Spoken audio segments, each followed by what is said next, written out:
Hello' everyone, আজি হৈছে দেওবাৰ। আজি বন্ধ আছে। তো আহকচোন চাওঁ আজি দিনটোনো কেনেদৰে পাৰ কৰোঁ। ভিডিঅ'টো যদি ভাল লাগে লাইক কৰি দিব।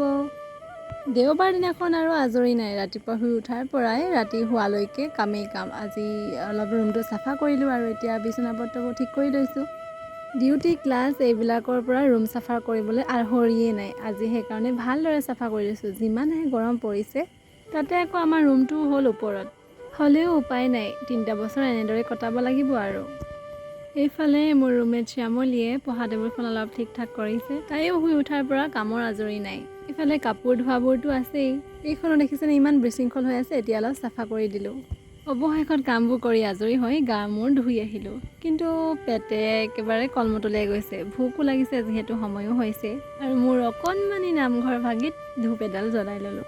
এইফালে মই গা ধুই আহোঁ মানে শ্যামলীয়ে ভাত পানী বনাই একেবাৰে আজৰি হৈ আছে। এইফালে আলু আৰু বুটৰ ভাজি আৰু এইফালে কচু দাইল। তাইক এতিয়া গা ধুবলৈ পঠিয়াই মই বোলো চাটনি অলপ বনাই লওঁ, তই গাটো ধুই আগে। চাটনি বনাবৰ কাৰণে মই আদা নহৰু অলপ গুচাই লৈছোঁ আৰু তাইক মই কৈছিলোঁ ভাজিতে বিলাহী এটা দি দিবলৈ, আৰু এতিয়া সেই বিলাহীটোৱেই চাটনি বনাম আৰু। আপোনালোকে চাই থাকক।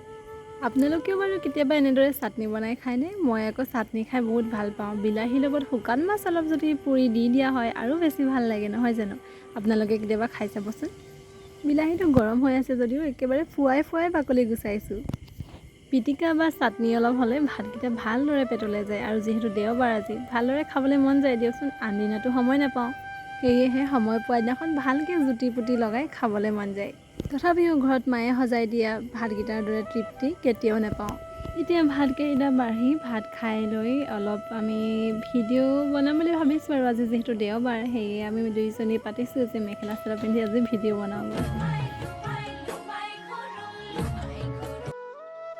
তো আজি দেওবাৰটো আমাৰ এনেদৰেই পাৰ হ'ল। আপোনালোকে ভিডিঅ'টো চোৱাৰ বাবে বহুত ধন্যবাদ।